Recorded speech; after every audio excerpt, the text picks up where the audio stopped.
ओम शांति।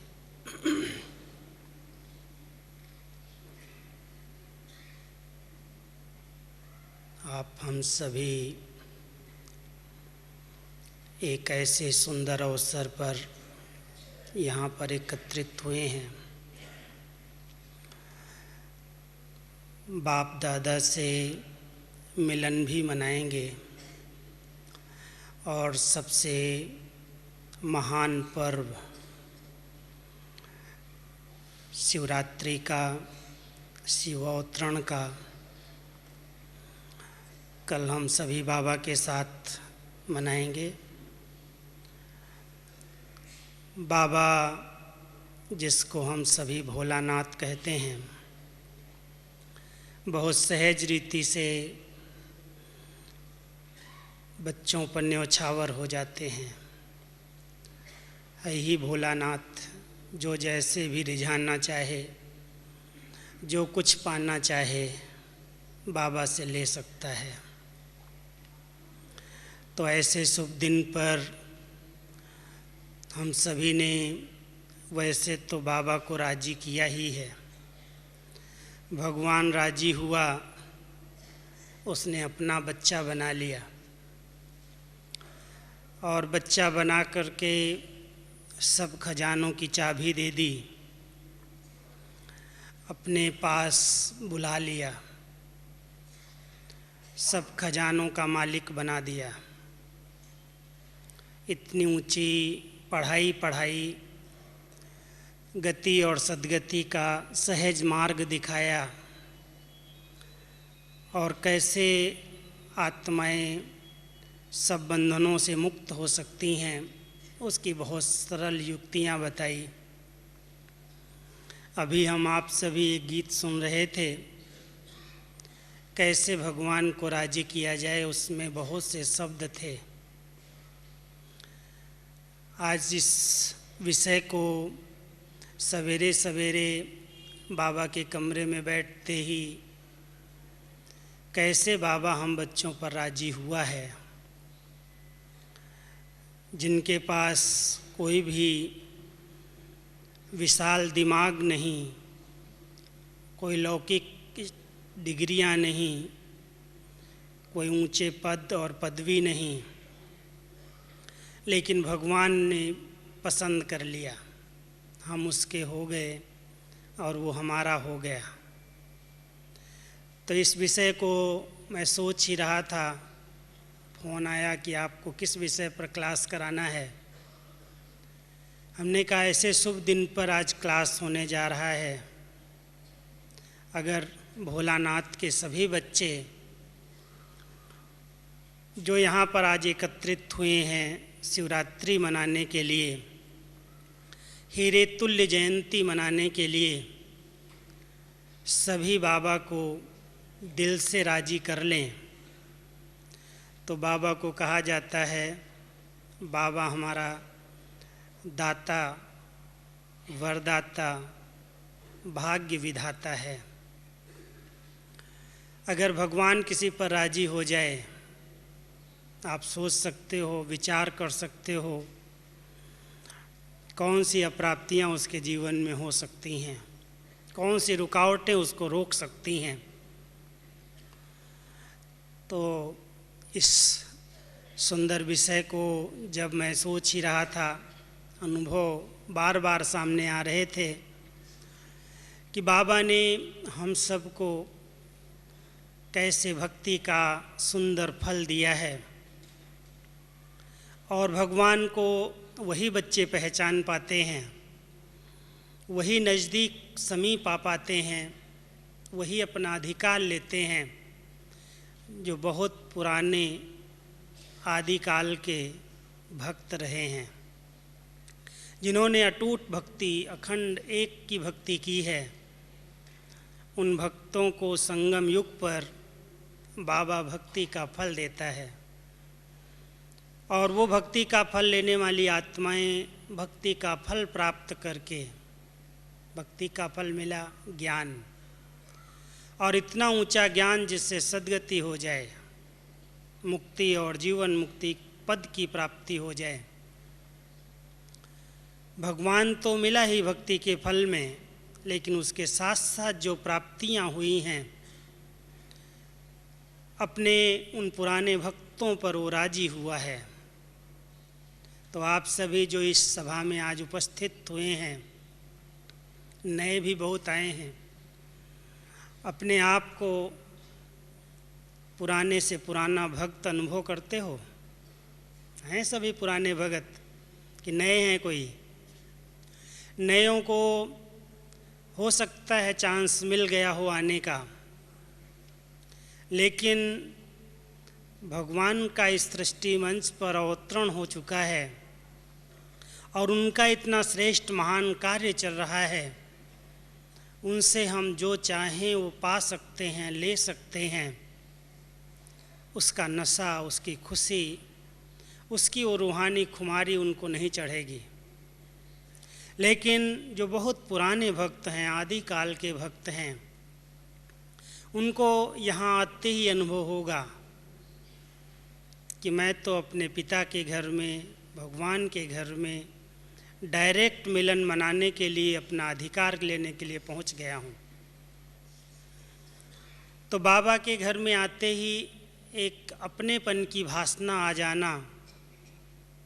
जैसे जब हम शुरू में बाबा के पास आए, छोटी उम्र थी, बचपन था, लेकिन आते ही ऐसा लगा कि अपना मेरा निजी का लौकिक घर है जैसे। और ऐसे ही घर की भासना, ऐसे परिवार की भासना आई। न बाबा को जानता था मैं इतना, न ज्ञान को जानता था, लेकिन ऐसा लगा कि सचमुच मेरा अपना परिवार मिल गया है और अब यहाँ से मुझे कहाँ जाना है वापस। जब मैंने कहा, अपनी इच्छा प्रकट की कि मुझे यहाँ रहना है, तो मुझे कहा गया नहीं, अभी बहुत छोटे हो। 15 साल की उम्र में मैं पहली बार आया था, और पढ़ो। लेकिन जो एक अंदर का अपनत्व था, साहब तो राजी था ही, उसके राजी होने बगैर तो इस भूमि पर भी कोई नहीं आ सकता है।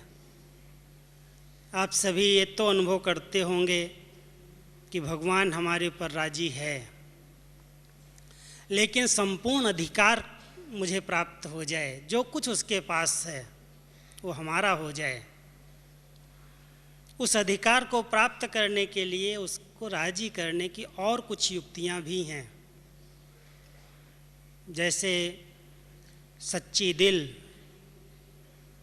एक हैं दिमाग वाले जिनके पास भौतिक दुनिया का बहुत ज्ञान है, बहुत पढ़ाई है, बहुत डिग्रियां ली हैं, और एक हैं बहुत दिल वाली, भोली भाली, सीधी सादी, जिनके पास भले विशाल दिमाग नहीं है, लेकिन बहुत सच्ची भावनाएं हैं, सच्ची दिल है। और उस सच्ची दिल पर भगवान फिदा हो जाता है, राजी हो जाता है। उनको योग लगाने की मेहनत नहीं करनी पड़ती। बुद्धि वाले तो सोचते रहते हैं बिंदु क्या है, कहाँ रहता है, कैसे याद किया जाए। बहुत मेहनत का अनुभव करते हैं, योग ही नहीं लगता। जब भी क्लास कराओ तो कई लोग प्रश्न करते हैं, कैसे योग करें, क्या विधि है, क्यों, क्या, कैसे, अनेक प्रश्नों में उलझे हुए रहते हैं।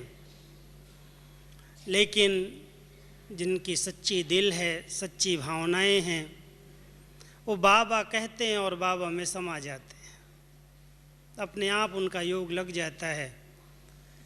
सहज योग जीवन, निरंतर योगी जीवन का उन्हें बहुत सुंदर अनुभव होने लगता है। ऐसे लगता है कि बाबा तो मेरा है। कभी कभी आप लोगों ने अनुभव किए होंगे, मैं एक अपना अनुभव सुनाता हूँ। मैं जब भी बाबा के कमरे में, ट्रांसलाइट ही है, लेकिन ट्रांसलाइट के सामने भी बैठता हूँ और बाबा से बहुत प्यार से, स्नेह से दृष्टि लेता हूँ, तो ऐसे लगता है कि मेरा बाबा बैठा है, मेरा बाबा। और वो बाबा ऐसे दिल की जैसे बातें करता है। एक भाई ने मुझे कुछ दिन पहले कहा कि बाबा को मैंने साकार में नहीं देखा, लेकिन साकार बाबा की अनुभूति बाबा के चित्र से मुझे होती है। बाबा ऐसे लगता है जैसे बाबा के ओठ हिल रहे हैं, बाबा पैर बदली कर रहा है, बाबा मुझे देख करके मुस्कुरा रहा है, बाबा मुझे दृष्टि दे रहा है, बाबा मुझे सकाश दे रहा है। हम सब जानते हैं बाबा अभी हम सब के साथ साथ सूक्ष्म रूप में सेवाएं कर रहा है। अव्यक्त हो गया, साकार से अव्यक्त हुआ, और अव्यक्त हो करके अपने बच्चों के साथ साथ अपनी छत्र छाया के नीचे बच्चों की पालना कर रहा है।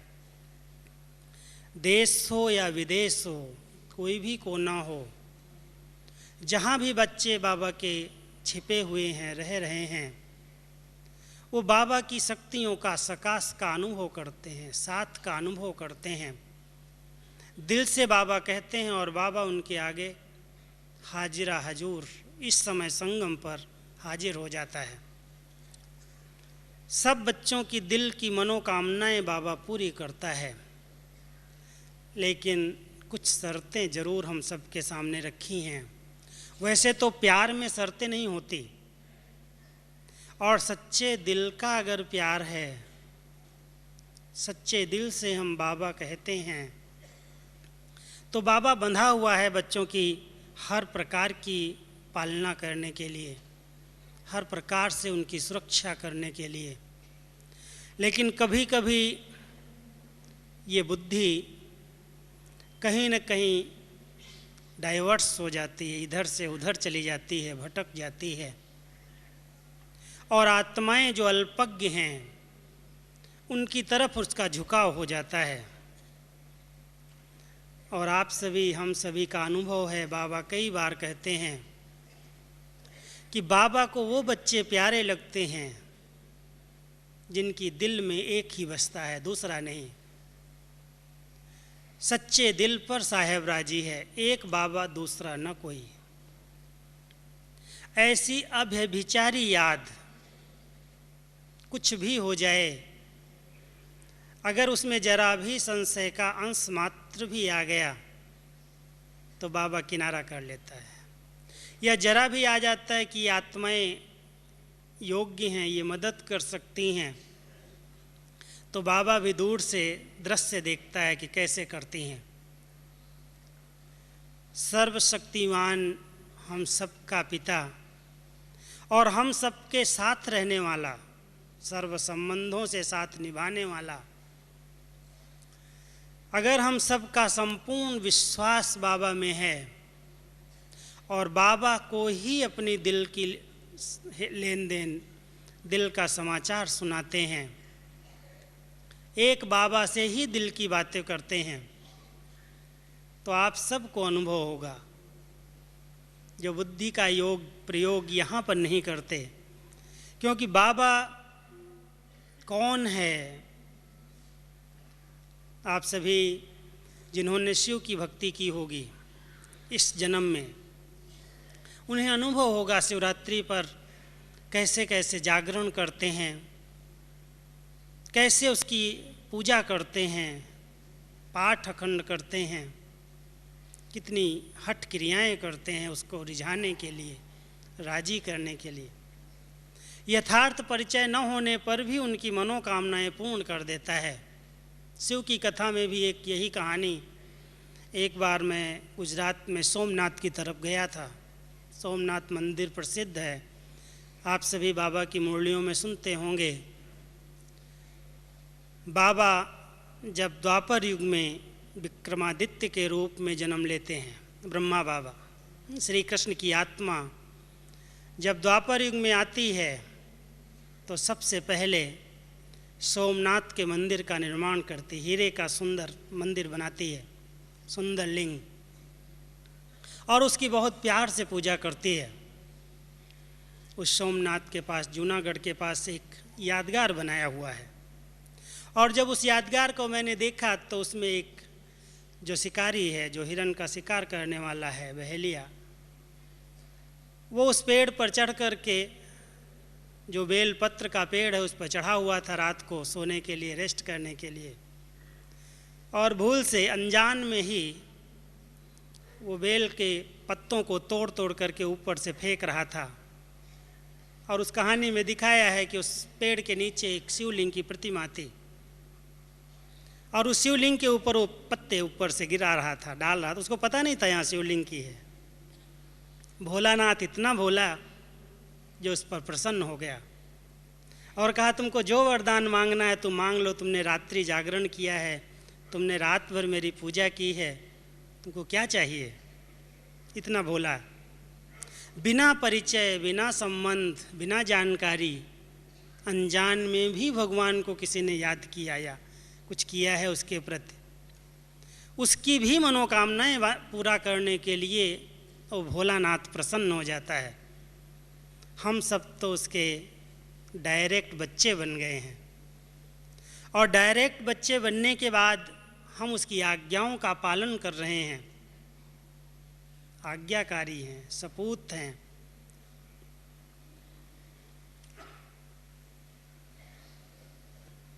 तो हम सभी बाबा के आज्ञाकारी सपूत, बाबा कहता है और हम करते जा रहे हैं, तो हमारी कौन सी कामनाएं अधूरी रह सकती हैं? संगम युग पर बाबा अपने बच्चों को सब कुछ हर बात में संपन्न बनाने के लिए बंधा हुआ है, भरपूर करने के लिए बंधा हुआ है। कहीं हमारा कोई भी प्रकार का अलबेलापन या निश्चय में जरा भी मात्रा संशय की मिक्स हो गई अगर, तो हो सकता है बाबा से हम अपना पूरा अधिकार न ले पाएं। मुझे तो कईयों के ऐसे अनुभव सुनने को मिलते हैं, कैसे बाबा अपने बच्चों की हर कदम में रक्षा और मदद करता है, हर कदम में बाबा साथ निभाता है। लेकिन बहुत दिल का प्यार चाहिए, बहुत सच्चाई चाहिए, जरा भी उसमें किसी भी प्रकार की मिक्सर भाषा न हो, भावना में भी मिक्स न हो। भावना का भाड़ा तो भक्ति में मिला है भक्तों को भी, और संगम युग पर तो भावना ही नहीं लेकिन हम सभी के पास यथार्थ परिचय है, नॉलेज है। बाबा हमारा कौन है, कहाँ रहता है, क्या संबंध है उसके साथ, कैसे वो साथ रह सकता है, उसका हम सबको पूरा परिचय है, यथार्थ। जब चाहें हम उससे बातें कर सकते हैं, जब चाहें हम उससे कुछ भी लाइन क्लियर मदद ले सकते हैं, लेकिन कहीं पर भी बुद्धि इधर उधर में बिजी न हो। बहुत सच्चाई और सफाई चाहिए। किसी के अवगुणों का प्रभाव बुद्धि पर न हो, किसी की विशेषताओं का दबाव न हो। अगर किसी की विशेषताओं पर भी आत्माओं की विशेषताओं पर प्रभावित है, या किसी के अवगुणों और कमजोरियों का वो चिंतन ही सारा दिन करती रहती है, उसी में उलझी हुई है, तो बाबा के साथ का, बाबा की मदद का, बाबा के राजी होने का वो आनंद नहीं ले पाती। इसलिए बहुत बहुत ध्यान देने की बात है कि हम सभी उस दाता, वरदाता और विधाता के बच्चे हैं। एक एक अपने आप को ये अनुभव करे कि हम हैं किसके, और उसके बच्चों के पास अगर किसी भी प्रकार की अप्राप्ति है, कमी है, परेशानी है, उलझन है, तनाव है, उसका कारण क्या? हर एक अपने आप से पूछ सकता है, विचार कर सकता है। उसका कारण हम स्वयं तो नहीं बने हुए हैं। कई बार हम कह देते तुम्हारा कोई हिसाब किताब है, लेकिन वो हिसाब किताब हमने ही तो नहीं बना लिए हैं नए नए। जानबूझकर भी कई बार आत्माओं से हिसाब जोड़ लेती हैं। ये हिसाब किताब चुकतू होने का समय चल रहा है। बाबा से जिनका यथार्थ योग है, ठीक संबंध है, सच्चे दिल पर अगर साहब उसका राजी है, तो सबसे पहली एक निशानी वो आत्मा मुक्त होती जाएगी। मुक्त, न उसके आगे कोई मेहनत है, न कोई रुकावट है, न कोई विघ्न है, न कोई हिसाब किताब है, क्योंकि भगवान उसके साथ राजी है। कोई भी रुकावट उसके मार्ग में बाधा नहीं बन सकती, उसको रोक नहीं सकती। अपने आप विघ्न आएंगे और हटते जाएंगे। नहीं आएंगे ऐसी बात नहीं है, लेकिन आएंगे, पहाड़ बन करके उसको रोकेंगे नहीं, किनारा कर लेंगे। क्योंकि साथी बहुत ऊंची हस्ती है, हस्ती भी नहीं हम कहें, सर्वशक्तिवान हमारा साथी है। एक साथ के बल से, एक बल एक भरोसा, उस निश्चय के बल से अगर आत्माएं चल रही हैं तो कोई भी रुकावट उसको मार्ग की बाधा बन ही नहीं सकते, रोक ही नहीं सकते। और ऐसी मुक्त स्थिति का अनुभव जिसमें कोई भी बंधन नहीं रह सकता। हमारा एक स्लोगन है, बहुत शार्ट में कहीं कहीं लिखा आपको मिलेगा, जहाँ लगन है, जहाँ लगन की अग्नि है, वहाँ विघ्न ठहर नहीं सकते। अगर कोई के आगे विघ्न है, बार बार वो विघ्नों में परेशान हो रही आत्माएं, बाबा का बच्चा बनने के बाद भी परेशानियां उसको परेशान कर रही हैं। कई आत्माएं भी निमित्त बन जाती हैं परेशान करने की, और उसको परेशान करके खुद खुश होती हैं, समझती हैं बहुत अच्छा हमने किया। लेकिन वो क्या खुशी का अनुभव करेंगी जो दूसरों को परेशानी में डाल रही हैं, जो दूसरों को उलझा रही हैं, वो तो खुद ही उलझती जाएंगी। न उनका योग लगेगा, न उनको मौजों का अनुभव होगा, न भगवान के मिलने की प्राप्तियों का नशा चढ़ेगा। जो आत्माएं दूसरों को सुखी देख नहीं सकती, उनसे ईर्ष्या करती हैं, उनसे द्वेष रखती हैं, ब्राह्मण बनने के बाद भी जो एक दूसरे के लिए रुकावट डालती हैं, उनके जीवन की क्या गति होगी आप हम सभी सोच सकते हैं।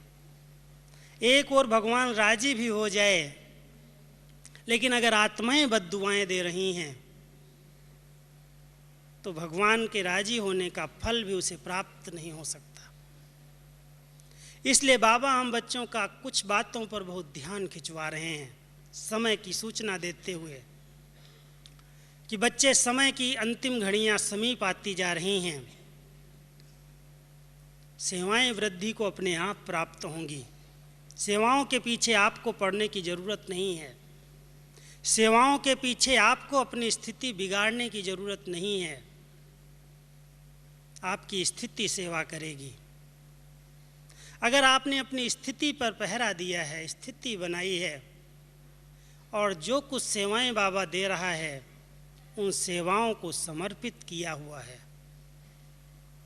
बाबा का इस बार एक बहुत सुंदर रूह रिहान दादियों के साथ जब चल रही थी, बाबा ने कहा मन बहुत कमाल करता है, मन बहुत कमाल करता है। तो दादी सामने बैठी थी, जानकी दादी बोलती, बाबा कौन सी कमाल करता है? तो बाबा ने कहा चंचलता बहुत करता है, बहुत चंचल है। तो दादी कहती ये भी कोई कमाल है बाबा? लेकिन आप बच्चों का नहीं करता है। ये रूह रिहान थी, आपका नहीं करता है, कईयों का करता है। कारण क्या? बाबा ने उसका एक ही लाइन में उत्तर दिया कि आपने अपने मन और बुद्धि को बाबा की याद और बाबा की सेवा में समर्पित किया है। अगर हम सभी बाबा के बच्चे जो कुछ सेवाएं कर रहे हैं, करावनहार बाबा हमसे करा रहा है, मेरी सेवाएं हैं, मेरा क्षेत्र है, मैं कर रहा हूँ, कर रही हूँ, इस भावना का भी त्याग करके जो कुछ बाबा करा ले किया और अपने आप को समर्पित कर दिया, मन और बुद्धि को बाबा के हवाले कर दिया। और विशेषताएं अगर बाबा ने कोई दी हैं, ये मेरी नहीं है, प्रभु की देन है, बाबा ने दिया है, मेरी क्या है, मैं कहाँ से लाया? अगर इतना अंदर से त्याग की वृत्तियां हैं, करावनहार की स्मृति है, मैंपन को छोड़ा हुआ है आत्मा ने, बाबा उस पर राजी है, बाबा उस पर प्रसन्न है, उसके साथ है, उसको सब कुछ बाबा देता है, उसकी अप्राप्ति कोई रह ही नहीं सकती। लेकिन जहाँ उसके अंदर मैंपन आ गया, सेवाओं को प्रभु के आगे अर्पित नहीं किया, मन और बुद्धि को समर्पित नहीं किया, तो मन बहुत भटकाता है, बहुत नचाता है, बहुत तूफानी बन जाता है, योग नहीं लगने देता, संगम की मौजों का अनुभव नहीं करने देता, और कहने लगते हैं संगम कब पूरा होगा पता नहीं, विनाश की घड़ियां पता नहीं कितना दिन और चलेंगी, कब आएंगी। बाबा तो कहता विनाश हुआ कि हुआ, लेकिन ये तो और लंबा खिंचता जा रहा है। ऐसे लगता है जैसे उनके लिए ये घड़ियां बोझ बन गई हैं, जो इतनी अमूल्य घड़ियां हैं, जिसमें बाबा कहता बच्चे जितना चाहो उतना भाग्य बना सकते हो, जितने जन्मों का चाहो उतना बना सकते हो, और जितना संगम युग पर मौज का अनुभव कर सकते हो उतना सारे कल्प में नहीं कर सकते। सारे कल्प में प्रारब्ध भोग भोग करके ख़त्म करने का समय चालू हो जाएगा। संगम युग पर प्रारब्ध बनाने और जमा करने का समय।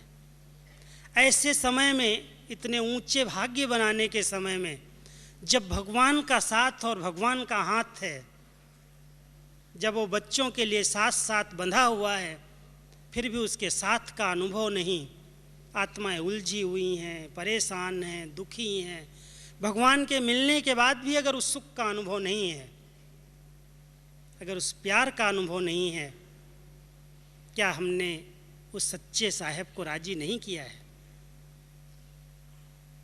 हम सभी बहुत सच्ची दिल वाले बन करके सिर्फ 4-5 बातों का ध्यान रखते हैं। एक कोर सच्ची दिल है, बस जो हूँ जैसा हूँ तेरा हूँ। सच्चाई और सफाई, ऐसे नहीं कहता कुछ हूँ करता कुछ हूँ। कई बार कथनी और करनी में अंतर दिखाई देता है। ऊपर ऊपर से तो योगी और अंदर से ढोंगी दिखाई देते हैं।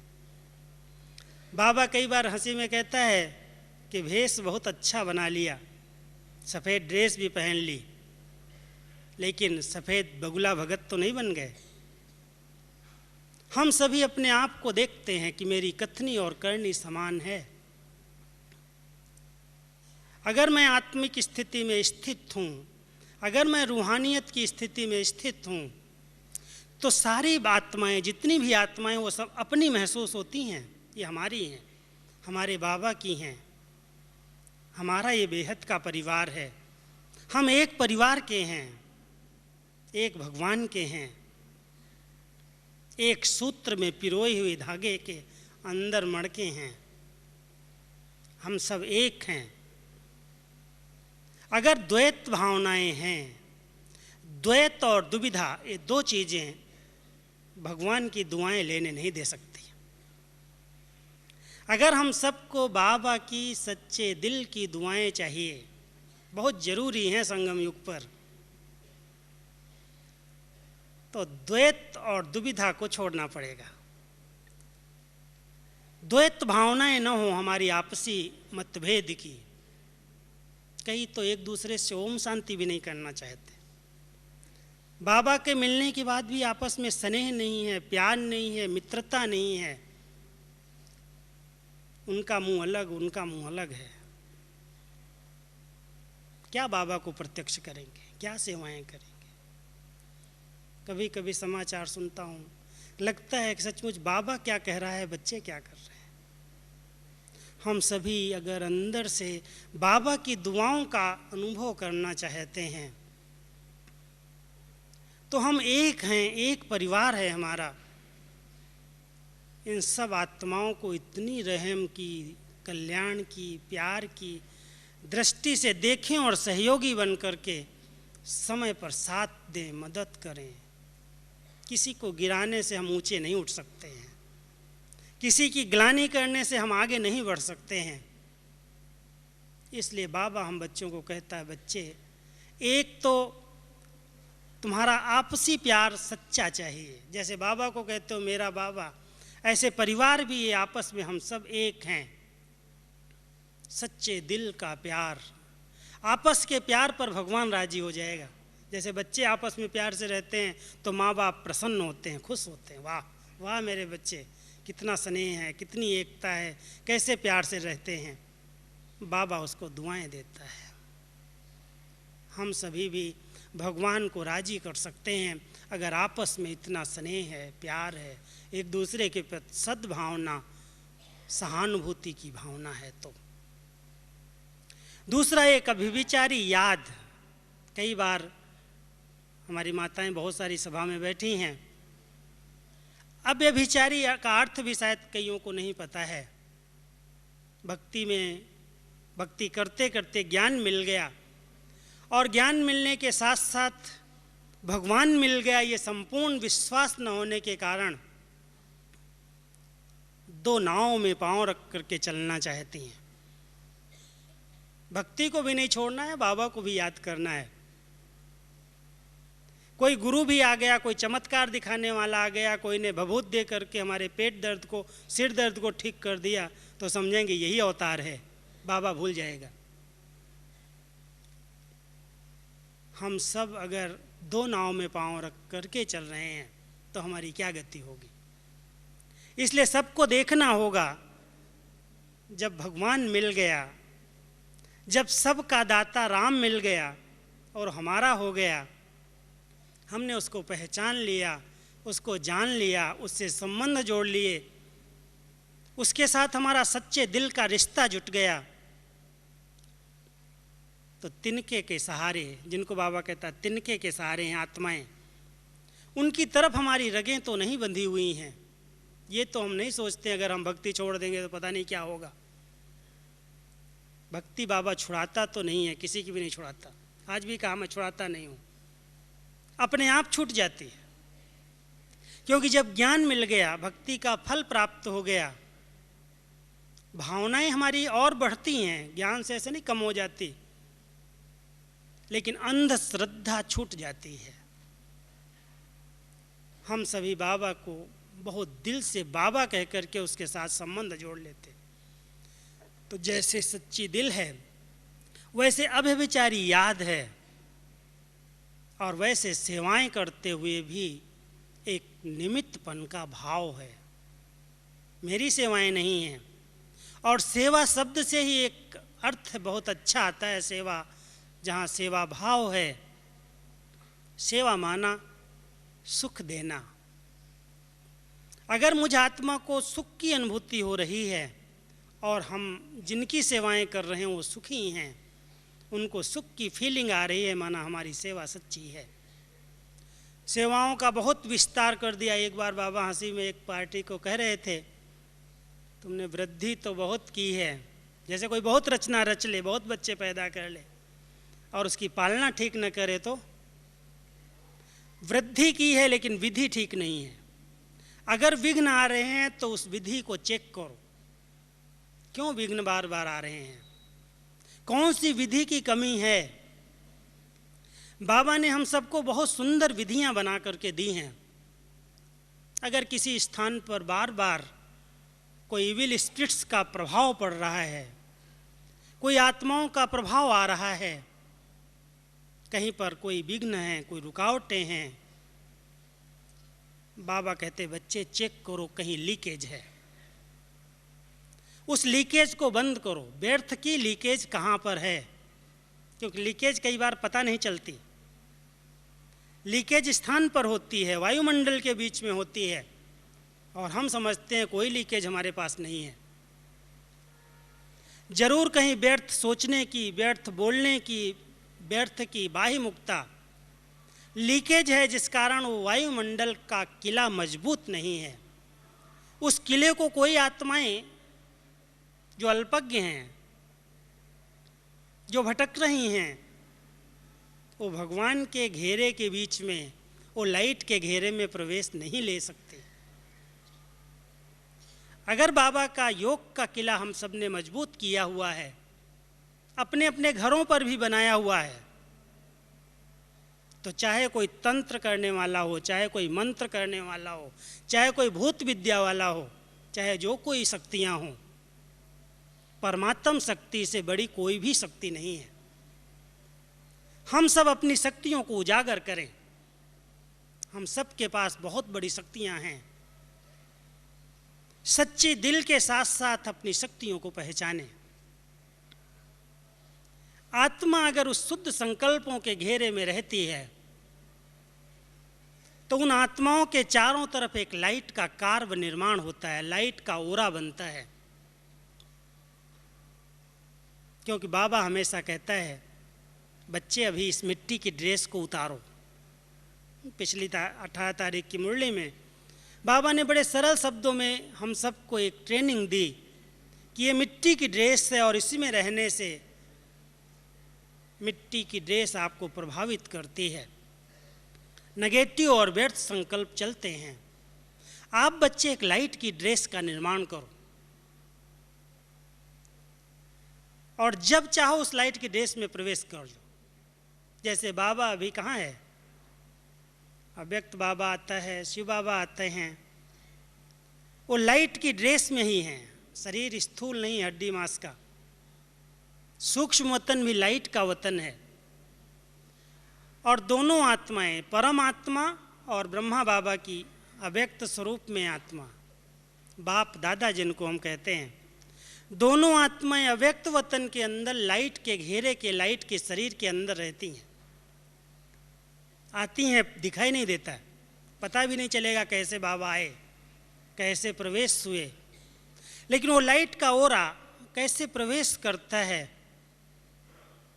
बात करता है बच्चों से, मिलता है, भाषण देता है, वायुमंडल बना देता है। हम सभी बच्चे, बाबा के बच्चे भी समय के अनुसार, बाबा कहते बच्चे सेफ्टी के लिए, सेफ्टी का कवच पहन करके रहो। और वो सेफ्टी का कवच आपको ही बनाना है, दूसरा कोई नहीं बना के देगा आपको। जितना हम सब बाबा की इस श्रीमत का पालन करें जो बाबा रोज पढ़ाता है कि आप एक आत्मा हो, आप इस देह से अलग हो, आप एक लाइट और माइट का पुंज हो, आप इस भ्रकुटी आसन पर विराजमान रहो, आप स्वराज्य अधिकारी आत्मा हो। चलते फिरते उठते बैठते मैं कितना इस अभ्यास को बढ़ा रहा हूँ। आप सभी कल सारा दिन कम से कम एक लाइट के शरीर में रहने का अनुभव तो बाबा के घर में करो। रह सकते हो सभी? लाइट के शरीर में अगर रहेंगे तो आवाज़ से परे रहना पड़ेगा, क्योंकि आवाज़ नहीं है उसमें, मूवी की भाषा है। आत्मा आंतरिक प्रसन्नता का अनुभव करती है, सूखापन नहीं है उसके अंदर, बहुत प्रसन्न चित्त है, भगवान राजी है उसके ऊपर। लेकिन उस लाइट के शरीर के अंदर रहते हुए बहुत लाइट है, जिसको बाबा कहता है डबल लाइट। एक हल्कापन है, बहुत हल्कापन है, और दूसरा एक प्रकाश का स्वरूप है। मैं आत्मा उस प्रकाश स्वरूप देह के अंदर, लाइट की देह के अंदर रमण कर रही हूँ। अगर हम सभी इस अभ्यास को सारा दिन करें तो बाबा की लाइट जब ऊपर से आएगी दादी के तन में, जब बाबा प्रवेश करेंगे तो दोनों लाइट का एक सुंदर अनुभव आप कर सकेंगे, बहुत शक्तियों और सकाश का अनुभव कर सकेंगे। लगेगा कि मेरा बहुत अच्छा ओरा तैयार हो गया है जो सेफ्टी के लिए कवच है। और उस कवच को अगर पहन करके आत्मा चलते फिरते जहाँ पर भी, जिस स्थान पर रहती है, जिसके अंदर कोई व्यर्थ नहीं है, कोई नेगेटिव नहीं है, कोई प्रदर्शन पर चिंतन नहीं है, कोई उलझन और परेशानी नहीं है, कोई बंधन और समस्या नहीं है, वो स्थिति का अनुभव हो सकता है। सभी चलते फिरते करके देखो, अभ्यास करो।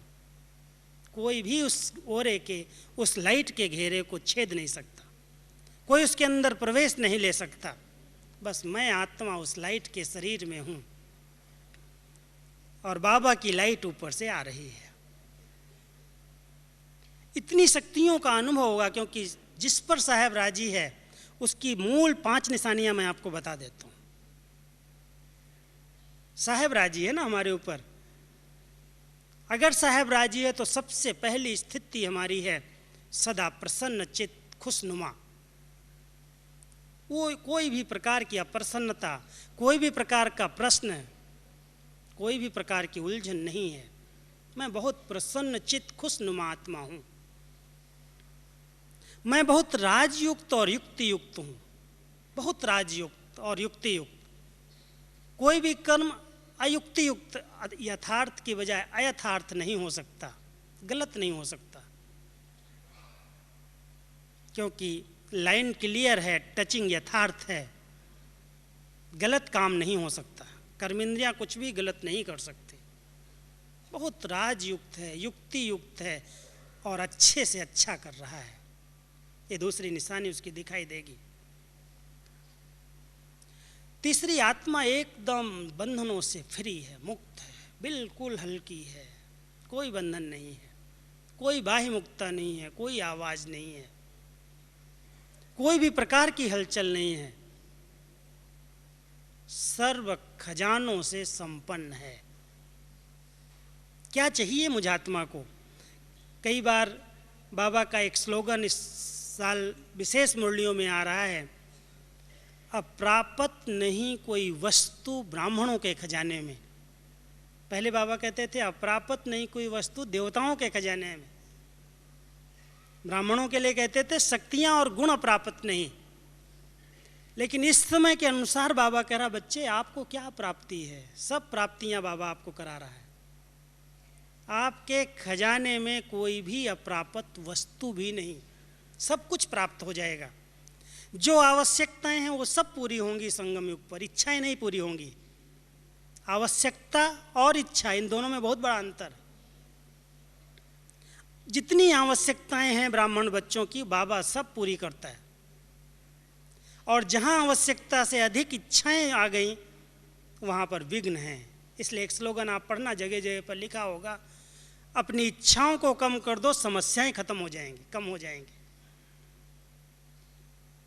हम सभी बाबा के बच्चे संगम युग पर संतुष्टता और प्रसन्नता का कितना अनुभव करते हैं। जितना आत्मा भरपूर है ज्ञान खजाने से, गुणों के खजाने से, शक्तियों के खजाने से, खुशी के खजाने से, उतनी तृप्त अनुभव करती है। अगर मुझ पर साहब राजी है, दाता विधाता वरदाता भाग्य विधाता राजी है, तो उसकी सबसे प्रमुख निशानी दिखाई देगी कि मैं आत्मा संपन्न हूँ, कहीं पर मेरी आंख नहीं जाती, कुछ मुझे नहीं चाहिए। आत्माएं मुझे क्या देंगी? मान देंगी, शान देंगी, प्राप्ति कराएंगी। अगर बाबा से मैं आत्मा ले रही हूँ तो मुझे आत्माओं से कुछ नहीं चाहिए। अपने आप इच्छा मात्रा में विद्या स्थिति हमारी बनती जाएगी। तो आप सभी, कल का दिन विशेष दिन है और मैं तो कहूँगा कि आप सभी बहुत बहुत भाग्यशाली आत्माएं इस महान पर्व पर अपने घर में आई हो। भोलानाथ को राजी कर लो, प्रसन्न कर दो, सच्चे दिल से, बहुत प्यार से, एक बाबा दूसरा न कोई, और यथार्थ विधि से याद करो। विधि पूर्वक, ऐसे नहीं जैसे विधि पूर्वक पूजा करते हैं, विधि पूर्वक पाठ करते हैं, ऐसे यथार्थ विधि पूर्वक अमृत वेले उठना और विधि पूर्वक याद करना। बाबा शब्द पहले आए मुख पर, पहले संकल्प में बाबा याद आए। जैसे भोजन आता है तो ऐसे नहीं, पहले जब परिवार के अंदर हैं तो बच्चे खाएंगे, वो खाएगा, नहीं, पहले बाबा को भोग लगाना है। हर बात में पहले बाबा याद है, ये यथार्थ विधि है। साहब को राजी करने की एक बहुत सुंदर विधि है कि जो कुछ करने जा रहा हूँ, खाने जा रहा हूँ, पीने जा रहा हूँ, कोई भी कर्म करने जा रहा हूँ, सबसे पहले बाबा याद आना चाहिए। मेरा बाबा, बस, और कुछ नहीं चाहिए। पहले बाबा को खिलाऊं फिर मैं खाऊं, पहले बाबा के लिए है फिर मेरे लिए। अगर सच्चाई है उसके अंदर, सचमुच विश्वास है और बहुत श्रद्धा और भावना उसके अंदर है, तो बाबा राजी है, प्रसन्न है और कहता बच्चे की हर मनोकामना पूर्ण करने के लिए मैं बंधा हुआ हूँ। तो हम सभी बाबा को राजी करके, सच्चे साहेब को सच्ची दिल से राजी करके, संपूर्ण निश्चय बुद्धि हो करके, अपनी अटूट लगन से, अपने विश्वास से उस वरदाता से ऐसा वरदान ले जाएं जो हमारे मार्ग की सभी रुकावटें, सभी परेशानियां, सभी प्रकार के बंधन, सभी प्रकार की समस्याएं समाप्त हो जाएं और हम उस प्रभु मिलन का, उस संगम युग की मौज का, उसका आनंद ले सकें और अपने भाग्य को एक जन्म, 21 जन्म भी नहीं, लेकिन 84 जन्मों के लिए अच्छे से अच्छा बना लें। ये बहुत सुंदर अवसर है। ओम शांति।